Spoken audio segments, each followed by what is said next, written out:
Halo guys, welcome back to my YouTube channel Arin Stories. Kali ini aku mau bahas tentang film horor The Exorcist. Kalian sudah pernah nonton film horor The Exorcist?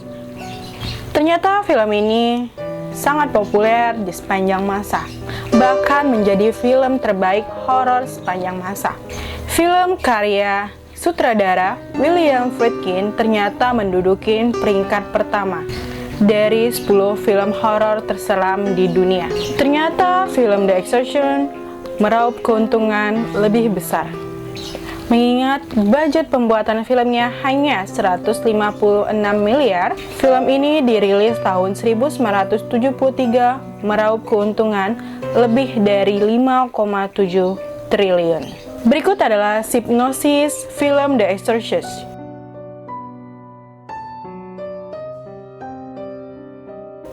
Diadaptasi dari novel William Peter Blatty, mengisahkan tentang seorang gadis kecil yang kerasukan iblis, yang konon diangkat dari kisah nyata. Cerita dimulai dari Washington, di mana Chris adalah seorang aktris dan ibu muda yang baru saja bercerai dan tinggal bersama putrinya, bernama Regan yang baru berusia 12 tahun. Suatu ketika, Chris baru menyadari ada perubahan signifikan dari anaknya. Regan yang tadinya ceria, baik hati, dan menunjukkan gejala fisik yang tak biasa. Awalnya, Regan diduga mengalami gejala gangguan fisik akibat perceraian kedua orang tuanya. Regan mengeluh bahwa tempat tidurnya mengalami getaran, namun kondisinya justru semakin memburuk. Dia sering mengeluarkan sampah serapah dari mulutnya, mengumpat dan memakian kotor kejang-kejang di sekitar tubuhnya. Usaha membawa Regan ke dokter tidak membuahkan hasil, karena dari berbagai tes yang dilakukan, tidak mendapati gangguan fisik, tidak mendapati lecet atau sedikit pun pada fisiknya. Di sisi lain, dia mulai membuat gangguan ekstrim yang mengancam dirinya dan orang lain. Wajah dan suara Regan berubah. Kekuatannya berlipat ganda, seolah ada makhluk lain di dalam tubuhnya. Pihak dokter akhirnya menyerah.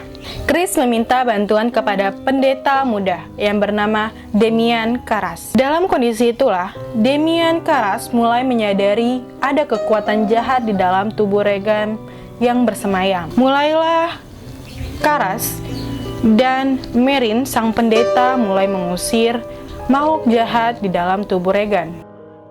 Stick your cock up her ass, you motherfucking worthless cocksucker. Be silent!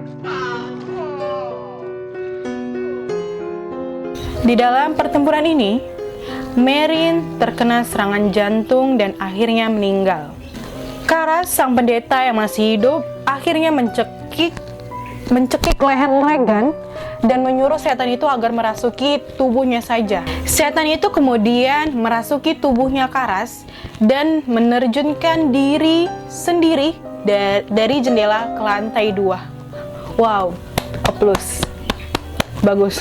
Hingga dia jatuh dan terguling sehingga dia juga meninggal. Dari sekian banyak film horor di dunia yang bertemakan pembebasan arwah dari tubuh manusia, film The Exorcist bisa dibilang sebagai juaranya. Selain mengandung cerita mistik yang membuat penonton ketakutan, dalam film ini juga mengandung cerita mengerikan di dunia nyata. Bahkan banyak orang tak tahu bahwa cerita mengerikan itu dibuat pas pembuatan film yang mengerikan ini. Ternyata film ini membawa pengaruh kuat kepada penonton di bioskop. Pada penayangan perdana film ini pada tanggal 26 Desember 1973, film ini membuat geger para penontonnya yang dibuat histeris. Para penonton berteriak-teriak seperti kerasukan setan. Tim paramedis dipanggil untuk mengobati para penonton yang pingsan muntah atau keluar dari bioskop dalam keadaan histeris. Dilaporkan ada beberapa orang yang pingsan, muntah, bahkan ada satu wanita hamil yang keguguran. Oh my god. Berikut adalah fakta mengerikan di balik film The Exorcist. Yang pertama terjadi pada pemeran Regan. Punggungnya terluka parah saat pengambilan skin bolak-balik yang terlempar di atas tempat tidurnya. Kejadian ini membuat dia harus beristirahat selama beberapa hari sebelum melanjutkan film kembali. Next, aktor dari Jack McRoman dan Vasiliki Maliaros, keduanya meninggal dunia. Gak lama mereka mengambil gambar di The Exorcist. Anehnya lagi, kedua karakter dari mereka juga sama-sama meninggal di film tersebut. Kakek Linda Bear dan kakak dari Max Van juga meninggal dunia. Di hari pertama mereka mulai syuting. Dua orang kru juga meninggal dunia setelah film The Exorcist ini dirilis. Lokasi tempat mereka syuting juga terbakar, terkecuali kamar Regan yang masih selamat. Wow. Pengisi suara film hantu The Exorcist, dia harus memakan telur, minum minuman keras, dan juga memakan pil pahit. Dan anehnya lagi, anak laki-laki dari pengisi suara ini yang bernama Mercedes membunuh ibu dan anak-anaknya sebelum ia memutuskan bunuh diri.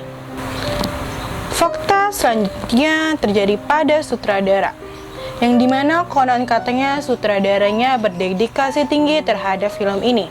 William Friedkin termasuk sutradara yang paling ekstrim. Ada dokumentasi film The Exorcist pada tahun 2010 terungkap bahwa sang sutradara cukup ekstrim terhadap aktor dan aktris. Friedkin sering menodongkan pistol dan menampar para kru untuk mendapatkan ekspresi yang diinginkan. So, gimana menurut kalian guys? Apakah film ini termasuk film yang mengerikan atau justru yang biasa-biasa saja? Apakah juga film ini termasuk film kutukan yang klasik, yang dimana setiap orang yang menontonnya mendapatkan ketakutan, histeris, dan lain sebagainya? So, gimana pendapat kalian? Komen di bawah. Please support aku dengan like, comment, and subscribe video ini biar aku tambah semangat lagi bikin videonya. Oke, see you next time. Bye!